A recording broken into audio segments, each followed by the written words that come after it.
पराकृतमवद्बन्धं परं ब्रह्म निराकृतिं सौन्दर्यसार सर्वस्तु वन्दे नन्दात्मनं महा प्रपन्नपारिजाताय तोत्रवेत्रैकपाणये ज्ञानमुद्राय कृष्णाय गीतामृतदुहे नमः। वसुदेवसुतं देवं कंसचाणूरमर्दनं देवकी परमानन्दं कृष्णं वन्दे जगद्गुरुं। वंशीविभूषितकरान्नवनीतिदाभात् पीताम्बराधनुनबिम्बफलाधरोष्ठात् पूर्णेन्दुसुन्दरमुखादरविन्दनेत्रात् कृष्णात् परं किमपि तत्त्वमहं न जाने। हरिः ओं नमोस्तु परमात्मने नमस्ते गोविन्दाय नमो नमः। श्रीचरणकमले नमः। नारायण नारायण नारायण नारायण नारायण नारायण। गावो विश्वस्य मातरः, गाय है वो संपूर्ण संसार की माँ है। जैसे माँ की दया सब बालकों पर बराबर होती है, ऐसे गाय का पालन करने वाला हो चाहे गाय का मारण करने वाला हो, सबके ऊपर गऊ की बरोबर दया। सबको बरोबर दूध देती है, बछड़ा देती है, बछड़ी देती है, सबकी रक्षा करती है। जब ब्रह्मा जी ने भगवान की आज्ञा हुई ब्रह्मा जी को, तो ब्रह्मा जी ने सृष्टि रची। उस सृष्टि की रचना में सबसे पहले गाय की रचना की। देवता पहले हुए, पीछे गाय की रचना हुई, तो गौ की रचना हुई। तो इसमें भगवान खुश हुए, प्रसन्न हुए। तो देवताओं ने कहा भाई इसमें हम रहेंगे, तो देवताओं के रहने के लिए स्थान दिया। तो रोम रोम में देवता रहते हैं, खुरों में नाग देवता रहते हैं, उनके थनों में दूध में चारों समुद्र रहते हैं, चंद्रमा और सूर्य आंखों में रहते हैं, नाग देवता उनमें रहते हैं, सब देवता रहते हैं। तो सब देवता अगर विराजमान हो गए गाय के संपूर्ण शरीर में। ये जो बड़े आदमी होते हैं ना, और स्टेशन पर जाते हैं तो देरी से जाते हैं, क्योंकि जगह उनकी रिजर्व रहती है। ऐसे लक्ष्मी जी आई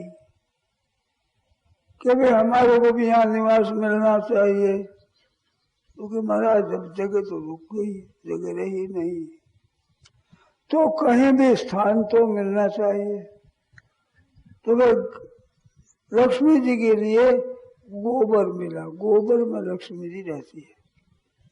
गाय के गोबर में लक्ष्मी जी का निवास है। इस बात से ये खेती करने वाले जब खेती करते हैं, खड़ा निकालते हैं, छिट्टी इकट्ठी करते हैं और फिर धान निकालते हैं, तो वहाँ माद बनाते हैं, उनको गाटा गाड़ करके, तो उसके ऊपर छानों की राख करके और लकीर निकाल देते हैं।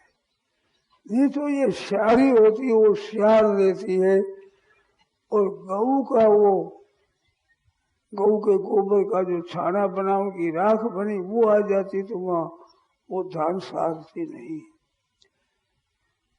बाजरी का बोर बनता है, जब सब छान का बाल्टी छिका निकाल देते हैं, उसको इकट्ठी करते हैं, उसको बोर कहते हैं। तो उसके ऊपर भी गऊ के छानों की राख लगाते हैं। खड़ा तैयार हो जाता है तो श्रावण पूजते हैं, उनमें गाय का गोबर ला करके उस पर छिट्टियां रख करके और वहां उनका पूजन होता है। वहां फिर वो बाजरे की गुगरी बनाते हैं, वो सब खाते हैं। और वहां पर कोई मांगने वाला आता है तो उस रूप देते हैं।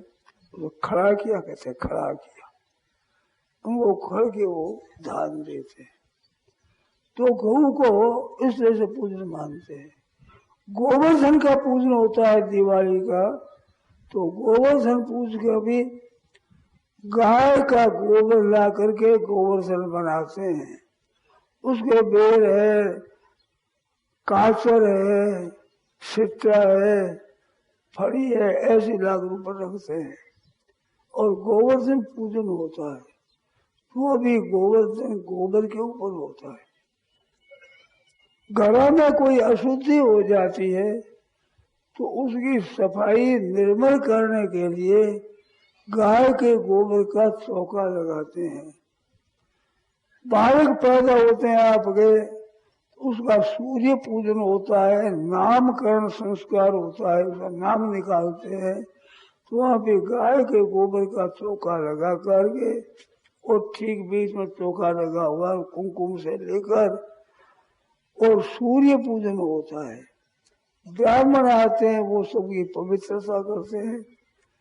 वो उनका सूतक लगता है, जो होते हैं सुआ और सूतक, जो ये पैदा होता है बालक उसका सुआ लगते हैं और कोई मर जाता है तो सूतक लगता है। दोनों को याद कर सूतक कहते हैं, सूतक लग गया मानो वो अशुद्ध हो गई चीज।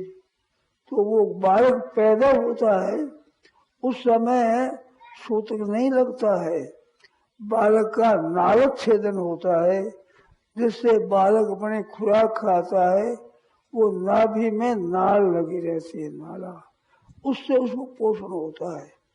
ये सबसे पहले नाभि बनती है, छोटा सा बेर की तरह यहाँ बनता है, उसमें वो नाल लगी रहती है, जिससे उसको जैसे काकड़ी के फल लगे, मतीरा के फल लगे, आम के फल लगे, तो वो गुड़ से उनको रस मिलता है।